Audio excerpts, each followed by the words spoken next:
किए जाते हैं ना, तो अब ये लोग बोलने लगे स्टार है, प्लेनेट है, तो क्वेश्चंस करने लगे ना, लॉजिक्स ढूंढना, रीजन की फिलॉसफी है कि व्यक्ति को तार्किक होना चाहिए और उसके कारण ढूंढने चाहिए। ठीक है। दूसरा एपिस्टेमोलॉजी, इसको ज्ञान मीमांसा कहते हैं। ठीक है ना। तो अगर आप उसके पीछे की चीज़ों को, the philosophy behind everything when wanted, ethics और मेटा एथिक्स के पहले का stage, already we had learn the meta ethics. Okay. जब हम गुड की ही व्याख्या करने की कोशिश करते हैं, पहले ये जानने की कोशिश करते हैं राइट क्या है, गुड क्या है, तो उसे मेटा एथिक्स कहते हैं। उसके भी पहले का स्टेज एपिस्टेमोलॉजी है कि गुड की ज़रूरत ही क्यों है, वो अच्छा बुरा तो हम बाद में देखेंगे। और फिर एथिक्स आपको ये कहता है कि आपके कौन से एक्शंस अच्छे हैं, आपके कौन से कार्य अच्छे हैं। पहले अच्छा क्या है जान लो, फिर कार्य अच्छा होगा बुरा होगा, उसकी व्याख्या एथिक्स करता है। Okay.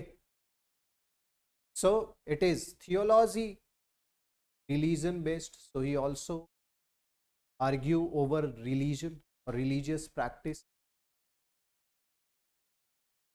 So he touched various branches. Aristotle touch various branches. अब हमें इसके बारे में नहीं जानना, हमें उनके ओपिनियन जानना है वर्चू के ऊपर, वो वर्चू के ऊपर क्यों इम्फेसिस करते हैं, वो भी इंसान के कैरेक्टर के ऊपर कर रहे हैं। So he was one of the student of Plato and he critiqued Plato's theory of forms.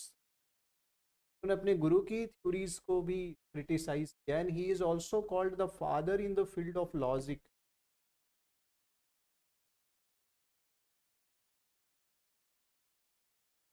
So Plato described about definite forms, he described about logic. बोला किसी भी चीज को समझने के लिए उसके आकार, उसकी प्रकृति को समझना जरूरी, के कारणों को भी जानना जरूरी। तो इनके ओपिनियन अपने गुरु से थोड़े से अलग भी हैं। But one common thing in both is they both believe in the character of an human being to be a moral. He was the first to develop the systematic way of arguing which include arguments and proposition. So because he believe in logic, so he believe in arguments, discussion to come over a particular answers. उसके पहले वो तर्क reason में जाना चाहते हैं, बोलते हैं वो कैसे डेवलप होगा, through cross questioning, through arguments. ठीक है। तो he believe in this as like Plato, he stated that the purpose of life is eudaimonia. What is eudaimonia? The happiness, the well-being. Okay. The fulfilment, this is the meaning of eudaimonia. So according to the Aristotle, what is his view, what is the purpose of human life is eudaimonia, happiness,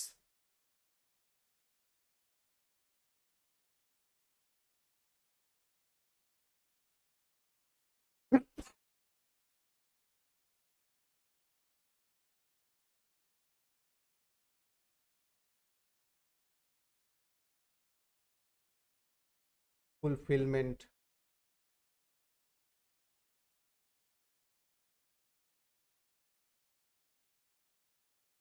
Okay. And virtue act as medium to attain it. और तुम्हें वो happiness कैसे मिलेगा, उसके लिए virtue develop करना। What are the way to achieve eudaimonia? How you achieve the well-being? How you achieve happiness in your life? Okay, by developing virtues.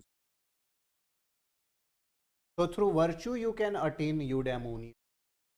And what the virtues stand for, already I had discussed. The habit और quality which can help an individual to attain eudaimonia or fulfillment or well-being और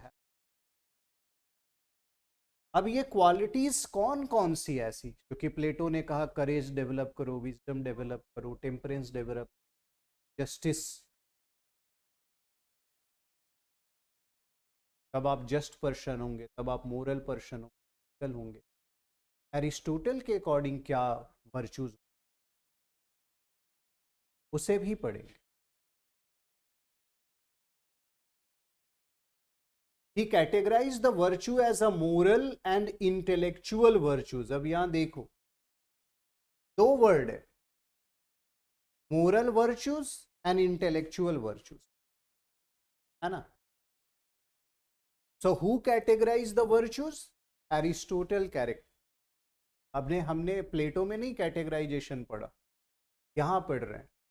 तो Aristotle has categorised virtues, one is moral, another is intellectual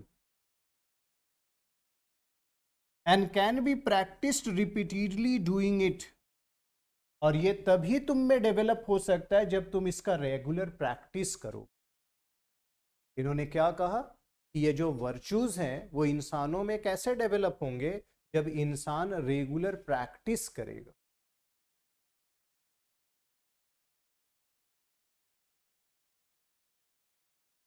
बच्चा wicked या timid हो जाता है बचपन से, अगर उसे रोकोगे, सप्रेस करोगे, उसका करेज नहीं develop,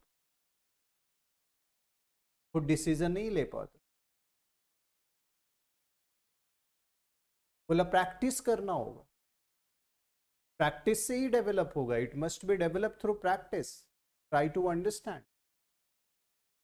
now he wrote Nicomachean Ethics. किसने लिखा? Aristotle. Nicomachean, NICHOMACHEAN, Nicomachean Ethics. One of the biggest question for the Aristotle stands what is good। इसमें उन्होंने एक्सप्लेन करने की कोशिश, what is good, that is a meta ethics। मैंने बताया था आपको मेटा एथिक्स।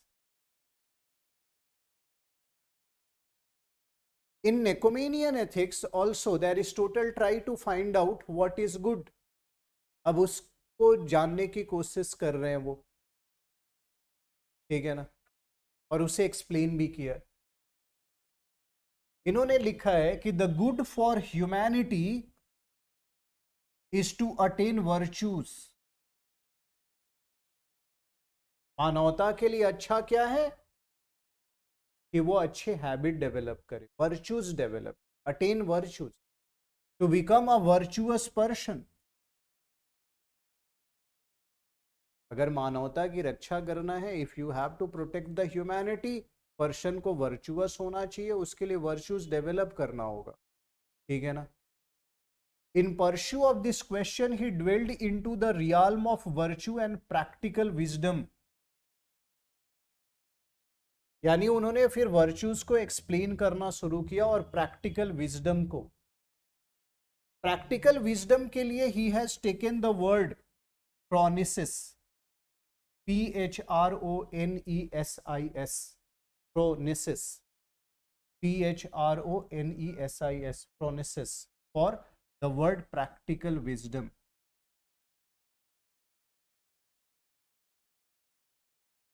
प्रयोगात्मक बुद्धिमत्ता, प्रैक्टिकल विजडम, ठीक है ना। क्या कहा कि what is practical wisdom? It is an intellectual virtue. हमने बताया था कि he categorize the virtues into two category, moral, intellectual.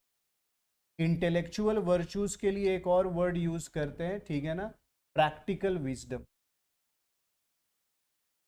What the word is? Practical wisdom.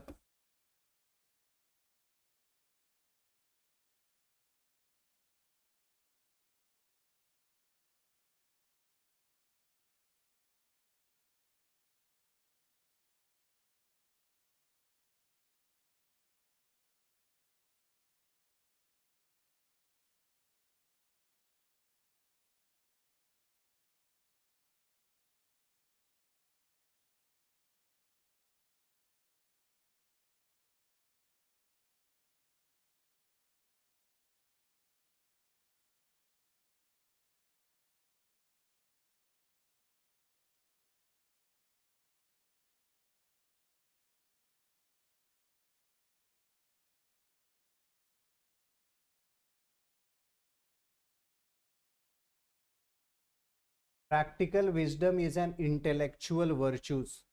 Colour नहीं दिख रहा है क्या? Not visible? यस सर, हमको नहीं नीचे। Okay.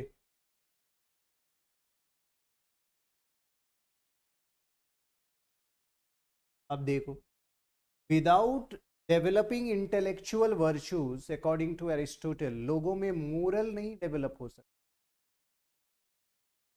What he said that the practical wisdom phronesis is an intellectual virtue, a virtue necessary and important for the acquirement of the moral virtues। बोला ये जरूरी है प्रैक्टिकल विजडम या intellectual virtues अगर इंसानों में मोरल वर्चूज को develop करना है।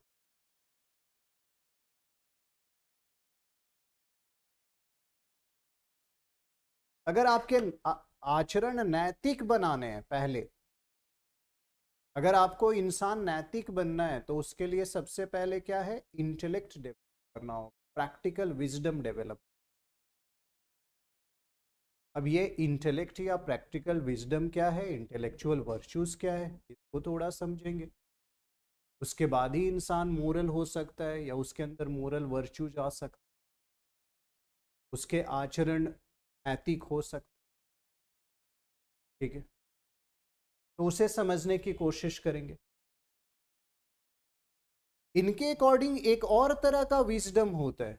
ये जैसे प्रैक्टिकल विजडम वर्ड है, इन्होंने एक और विजडम यूज वर्ड किया, थ्योरेटिकल विजडम। प्रैक्टिकल विजडम के लिए वर्ड है फ्रोनेसिस, इनके बुक में वर्ड है फ्रोनेसिस, और इन्होंने थ्योरेटिकल विजडम के लिए वर्ड यूज किया शॉफिया। क्या वर्ड यूज किया? शॉफिया। तो in his Nicomachean ethics there are two terms, one is sophia, sophia means the theoretical wisdom, and the phronesis the practical wisdom। Term में इतना उलझना नहीं है, धीरे धीरे आप ये टर्म भी सीख जाएंगे बोलना। यहाँ इंपॉर्टेंट ये है कि कॉन्सेप्ट्स को समझें। ठीक है, it is summum bonum of eternal truth.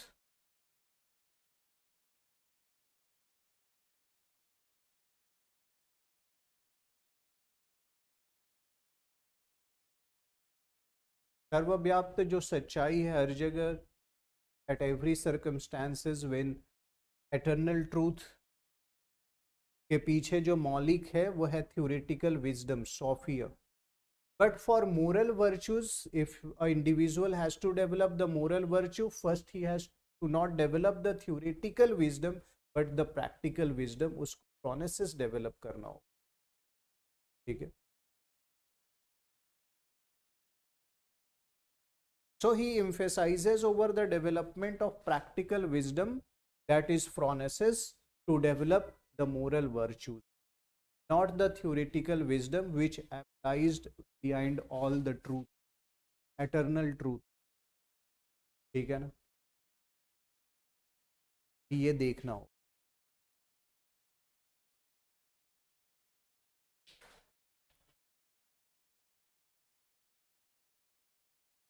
जैसे सूर्य विद्यमान है, is a eternal fact. Wind blow करती है, इज अ इटर्नल फैक्ट। अभी उस देखेंगे।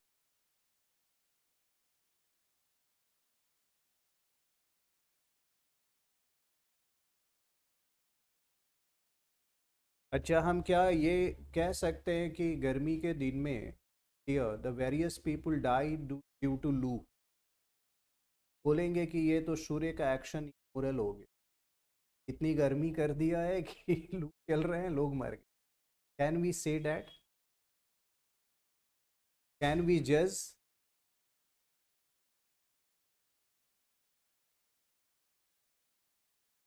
Because we are judging the action of a human being.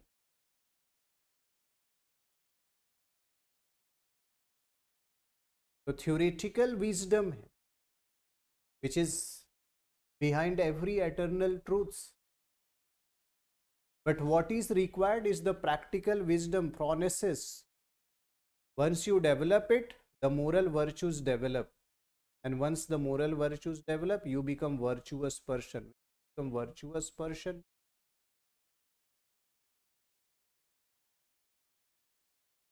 and largely your action good. Now we also talk about two kind of virtues. देखिए, one is the moral and another is intellectual. अभी बोला intellectual virtues is required to develop the moral virtues, है ना? ठीक है. And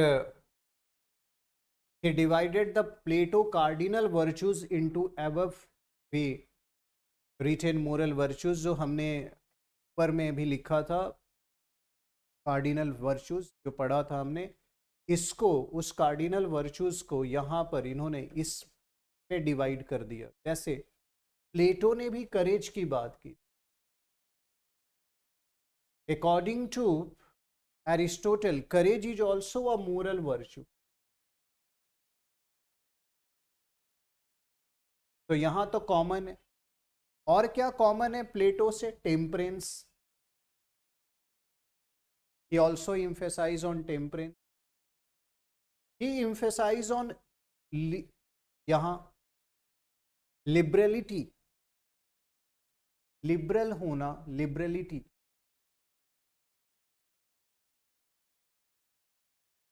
magnificence, मैग्निनिमिटी. अब ये जो वैल्यूज है ना, ये फाउंडेशनल वैल्यूज में आप लर्न करेंगे सबके meaning.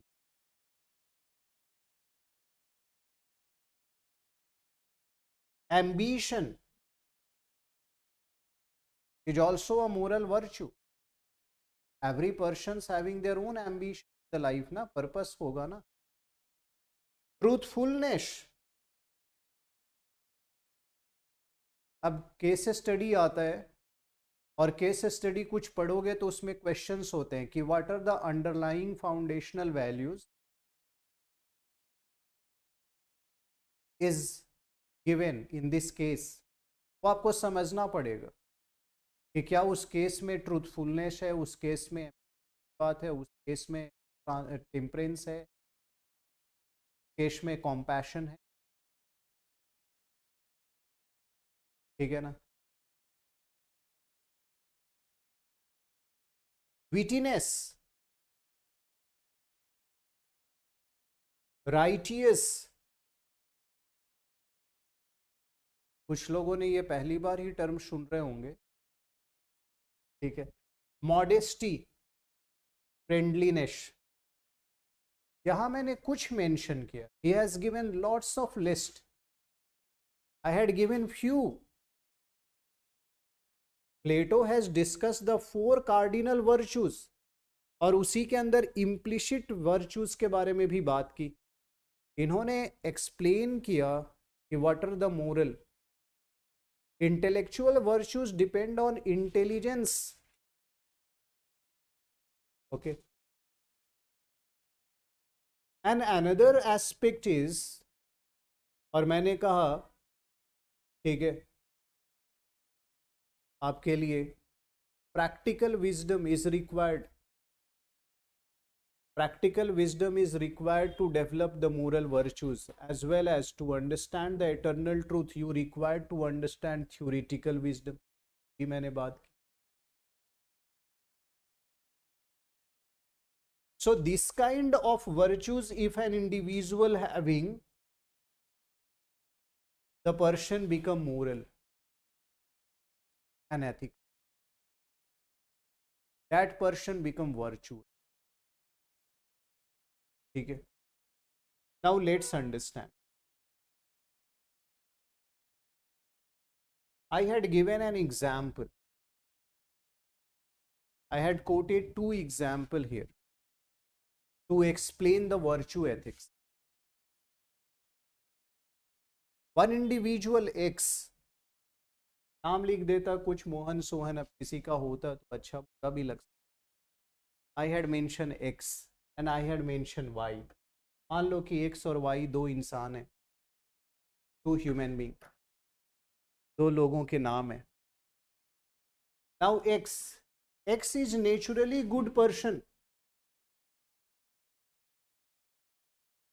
Case study, look at the case study. X is naturally a good person who enjoy helping other. मूलतः वो अच्छा है, हमेशा लोगों की मदद करता है. मतलब मैंने लड़की मान लिया सी, isn't too bright,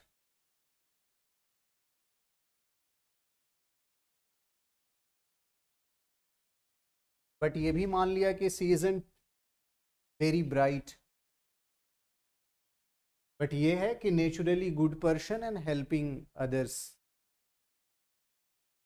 this kindness on his part is not cultivated. उसने प्रैक्टिस नहीं किया, वो नेचुरली ही उसके अंदर काइंडनेस है. Kindness not practised by x. ठीक है ना. It is just a part of her personality, her basic nature it is.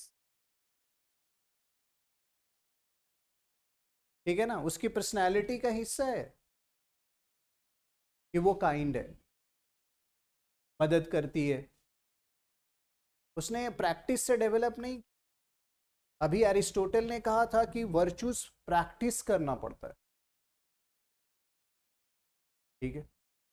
फिर मैंने क्या लिखा, in the Aristotle view x is someone who has natural goodness but not true virtues. ध्यान में रखिएगा, एरिस्टोटल के अकॉर्डिंग इसके अंदर ट्रू वर्चू नहीं है. बोला ऐसा क्यों? क्योंकि इसके अंदर नेचुरल गुडनेस है. He operating by kind of the mindless instinct. वो उसकी तो प्रकृति ही है, उसका नेचर है, वो बाय इंस्टिंक्ट मदद करती है. उसने प्रैक्टिस नहीं, इसलिए उसके अंदर ये वर्चू नहीं है. ये नहीं मानते, एरिस्टोटल नहीं मानते. एरिस्टोटल वर्चूज उसे मानते हैं जो व्यक्ति प्रैक्टिस से डेवलप करता है. दूसरा केस स्टडी देखो, एरिस्टोटेलियन व्यूज पर केस स्टडी. एरिस्टोटल किसको वर्चूज मानते हैं? ठीक है ना. ये ट्रू वर्चूज नहीं है, क्योंकि by nature that girl is helping, not practising in the life. Now the case study, the second, why on the other hand is also a kind of person, but someone who has worked at its by developing good habits. उसने कई सालों तक काम किया है and become kind and helps others deliberately. She help other since long. She develop this kindness. ठीक है ना. ये मौलिक तौर पे उसका प्रकृति था, उसका नेचर था, पर इसका नहीं. इसने डेवलप किया. Y on the other hand has a genuine virtues because Y had chosen virtue displayed practical wisdom. उसने पहले तो काइंडनेस को चूज किया, बचपन से काइंड नहीं, उसने चूज किया, उसने कंटिन्यू प्रैक्टिस किया. She develop the practical wisdom. That's why her value is the moral virtue. Getting my point? According to Aristotelian view. मैं अरस्तु के विचार बता रहा हूं, ये विचार नहीं. ठीक है, ऐसा नहीं लिख देना. तो can you differentiate what is the practical wisdom which is evolved by, practiced by, developed by an individual in his or her life? As per Aristotle, that is the true virtue.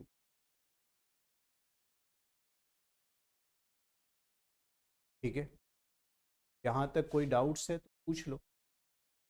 So for Aristotle, I had mentioned here at the bottom, The virtuous person is a person who functions harmoniously. His desire and emotions do not conflict with what he knows to be the right.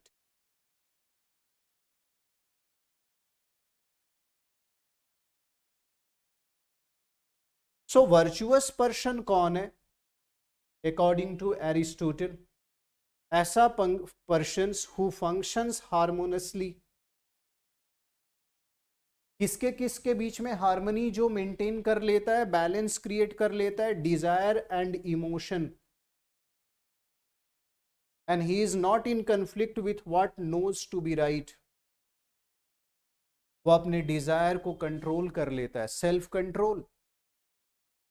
वह जो अपने emotion को control करना जानता हो, harmoniously he use the desire and emotion, he controlled, he create a balance. Temperance है.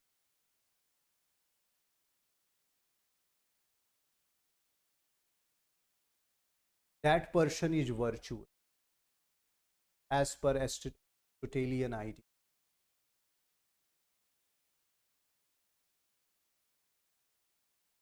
Now, he also discuss vice. Immoral behavior is vice. Moral behavior is virtue. Good habit is virtue. Bad habit is vice.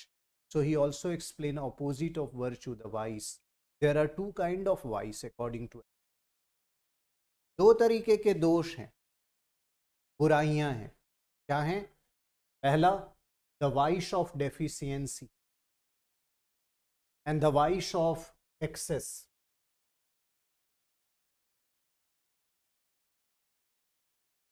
Sanskrit में एक श्लोक है, सुना होगा आपने, अति सर्वत्र वर्जेत. अभी सुना आप लोगों ने? Yes sir. अति सर्वत्र वर्जेत का मतलब है वर्जित, प्रोहिबिशन. क्या प्रोहिबिट किया गया है? Excess of anything is prohibited. आपने सुना होगा ये वर्ड. यही कहते हैं वो कि किसी चीज का एक्सेस भी बुराई है. वही जो मैंने अभी संस्कृत में बोला, एरिस्टोटल ने उसी को बोला कि बुराई है एक्सेस नहीं करना. Okay, excess of anything is prohibited, वो बुराई है. सर ये मीन्स पॉजिटिव नेगेटिव दोनों में से किसी भी चीज की एक्सेस होती है तो वो बुरी है. हाँ, या सिर्फ नेगेटिव सुनेंगे? नहीं नहीं, दोनों चीजें बुरी है. यहाँ डेफिशिएंसी भी, डेफिशिएंसी भी बुराई है. ठीक है, और अति भी बुराई है, एक्सेस भी, बोथ अकॉर्डिंग टू एरिस्टोटल. तो वो किस चीज को प्रमोट करते हैं? एक वर्ड उन्होंने यूज किया. क्या यूज किया? Golden mean. क्या वर्ड यूज किया? यहां दिख रहा है क्या? यहाँ पे येलो कलर में लिखा है गोल्डन मीन. इनके बीच में क्या होगा? Golden mean. अब देखो,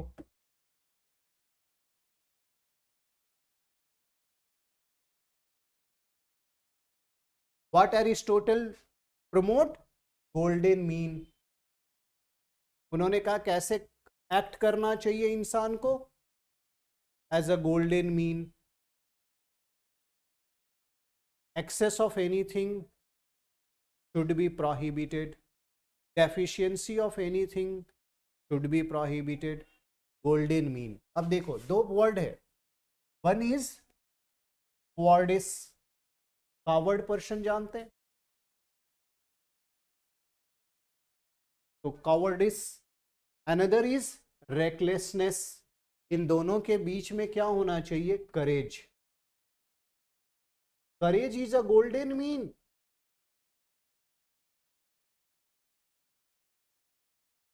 नहीं पर्सन को कावर्ड होना चाहिए, नहीं रेकलेस होना चाहिए. क्या होना चाहिए? करेजियस. क्या बोलते हैं एरिस्टोटल? इसी को कहते हैं मध्यम मार्ग. इसी को बुद्धा ने क्या कहा? मध्यम मार्ग. आप पढ़ेंगे बुद्धिज्म में तो बुद्धिज्म भी इसके बारे में बात करता है। बुद्धिज्म में इसके लिए वर्ड गोल्डन मीन नहीं है, मध्यम मार्ग है, जब आप पढ़ोगे।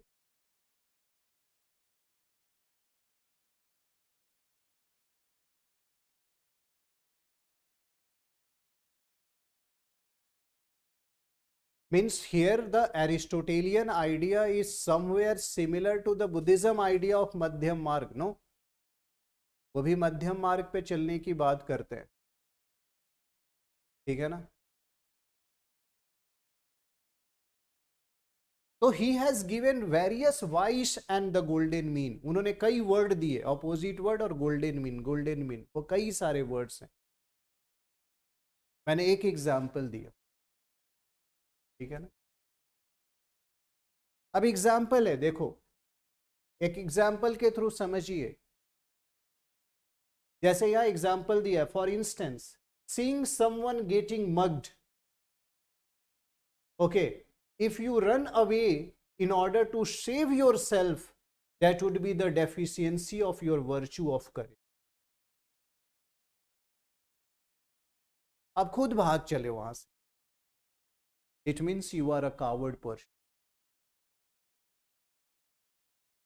It means you have deficiency of courage, and that is not good. You are not virtuous, you are not a person with the virtue or good habit. Your action is immoral. आप भाग गए वहां से। लेकिन दूसरा example वो भी गलत है। एक एग्जाम्पल दिया यहाँ, a person has gun and you are trying to stop him unarmed would be excess of vice of courage. आदमी गन लेके है और आप जाके उसके ऊपर खड़ा होके, ठीक है, उससे भीड़ गए, बोला ये भी एक्सेसिव करेज है, रेकलेसनेस उसके लिए वर्ड, वो भी ठीक नहीं है, आपको हार्म हो सकता। अब दूसरे को बचाने की जगह खुद भी लॉस हो जाएंगे, दूसरे को भी, तो वो भी नहीं होना चाहिए। That is excess of courage. यहाँ डेफिशिएंसी ऑफ करेज, यहाँ एक्सेस ऑफ करेज, वो दोनों नहीं होना चाहिए। You must be courage, golden mean. So cowardice is prohibited, recklessness is not also good. What is important is courage. Deficiency and excess of courage is not required, only courage is required. And how you can develop a courage? Through practical wisdom. तो आप बुद्धिमान होंगे तब ना आपको समझ आएगा कैसे इस्तेमाल करना है, ठीक है? Getting my point? मैंने अभी समझाया था ना कि कैसे आप वर्चुअस बनेंगे। उसके लिए एरिस्टोटल ने कहा गोल्डन मीन, आपको बीच का रास्ता अपनाना पड़ेगा, golden mean. Okay, he used the word golden mean, so you have to explain this term, golden mean. Okay, so he highlighted two kind of vice.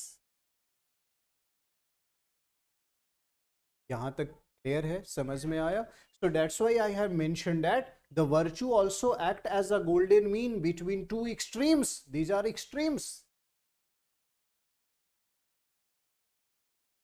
The biggest happiness, eudaimonia, one can have or possess is by developing intellectual virtues. The virtues of courage occupies the middle path between the being coward on the one hand and being overly rash on the other, reckless on the other. Acquiring intellectual virtue as well as the virtue of character makes the highest good according to the Aristotle's. Okay, and it helps to achieve eudaimonia, that is the well-being or the happiness.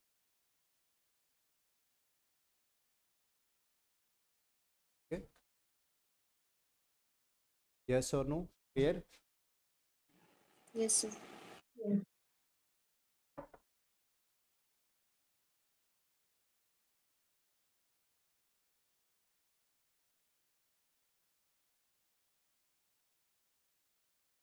G.M. Enscombe, modern thinker, lady, very famous thinker है ये modern time period में। इन lady ने भी virtue ethics की emphasise. तो just to coat दे, कि modern time period में भी कुछ लोग हैं जो वर्चू एथिक्स में बिलीव करते हैं, उसके लेडी, ठीक है ना, स्कॉम्बी, GEM, और मिस स्कॉम्बी, एलिजाबेथ स्कॉम्बी, और the miss Scombie as she was popularly known as, उनको लोग बुलाते हैं,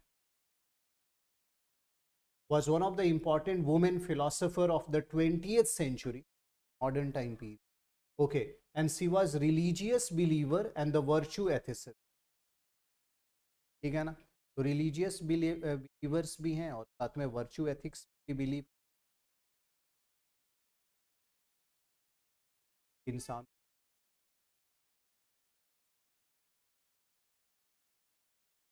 ठीक है ना, and she is known for her work on the ethics and philosophy of action, and her one of the important work include the modern moral philosophy, तो book है modern moral philosophy, और दूसरा है इंटेंशंस, एक और work है intention. ठीक है ना, I will share the notes. See critic the philosophy of J.S. Mill, अभी मैंने मिल को नहीं डिस्कस किया। Mill has given the theory of utilitarianism, जो कि टेलियोलॉजी और कॉन्स्टिट्यूशन पे बेस्ड, और इमैनुअल कांत को भी क्रिटिसाइज किया क्योंकि उन्होंने डिओन्टोलॉजिकल एथिक्स। तो इन दोनों से अपोजिट, चूंकि ये वर्च्यू एथिसिस्ट हैं, तो ऑब्वियसली दोनों के ओपिनियन को क्रिटिसाइज किया इन्होंने। जैसे कि इमैनुअल कांत ने बताया था कि जो पर्सन रूल्स अबाइडर होता है, जो रूल को फॉलो करता है, वो का कंडक्ट हाई है, वो पर्सन है। और जबकि J.S. मिल का कहना है जो आप कार्य करते हैं उसके रिजल्ट अगर अच्छे हैं, कॉन्सिक्वेंस बेटर है, तो वो एक्शन है। ठीक है, तो अभी हमने मिल के कॉन्सेप्ट्स को नहीं डिस्कस किया और कांत को। तो जैसा कि ये थिंकर हैं, जब ये थिंकर आए, ऑब्वियसली ये सोक्रेटिस और एरिस्टोटल और इनके बाद आए, जर्मी बेन, तो ये इनके view virtue ethicist. Modern time period 20th century में इस एंस्कॉम्ब की वर्चू एथिक्स में बिलीव करती हैं, इनके आइडिया में बिलीव नहीं करती हैं। यह मैंने लिखा because of their reliance on universal principles, क्योंकि इमैनुअल कांत यूनिवर्सल प्रिंसिपल्स या रूल या सिद्धांतों पर आधारित को बिलीव करती, which end up giving universal moral code और ऑफ कंडक्ट। आपने सुना होगा कोड ऑफ कंडक्ट, आपने ये वर्ड सुना, code of conduct? Yes sir. जैसे Yes, sir. इलेक्शंस के समय भी सुनते होगे कोड सर ऑफ आचार कंडक्ट। संहिता। तो अब ये जो है, ये डेवलप किया गया इमैनुअल कांत के द्वारा। ये कोड ऑफ कंडक्ट यानी सर्टेन रूल्स जो लिख दिया गया, इसको जो फॉलो करेंगे वो अच्छे हैं, जो फॉलो नहीं करेंगे वो गलत हैं।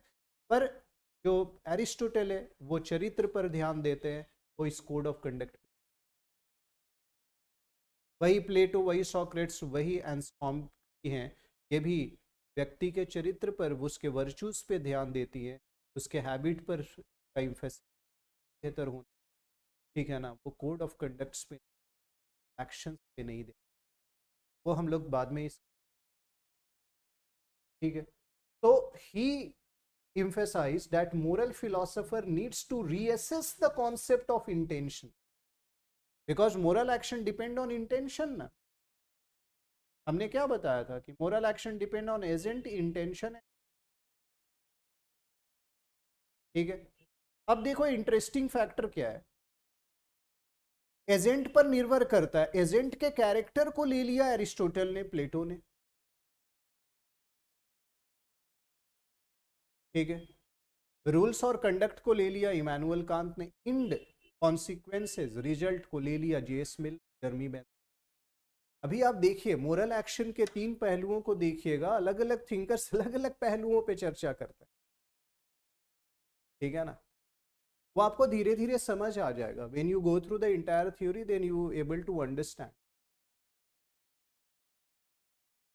हमने अभी तक बताया कि व्यक्ति के अंदर अच्छे वैल्यूज और वर्च्यूज डेवलप होना चाहिए। हमने एजेंट के ऊपर बात किया, अभी एरिस्टोटल हो, प्लेटो हो, तो इंसान के अंदर बोलते हैं प्रैक्टिस करो वर्च्यूज। ठीक है ना, उन्होंने एक्शन को नहीं देखा, उसके इंटेंशन को नहीं देखा, उसके बोला कि अगर अच्छे हो जाओगे इंटेंशन भी अच्छा होगा और इंड रिजल्ट भी अच्छा होगा, ठीक है ना। तो यहाँ वही बात है, उन्होंने भी कहा है कि रीअसेस करना चाहिए इंटेंशंस को, डिजायर को, प्लेजर को, मोटिव्स को, action, emotions, they have ignored so far. बीच में कई ऐसा फेज आया, the thinker has ignored this and Scombe has emphasized over reassess of all this, ठीक है ना। and she rejected deontological ethical theory or consequential theory, means the idea of J.S. Mill as. So here I had given you the ideas about the virtue ethics, then I will the teleological theory पे, okay, ठीक है ना, कल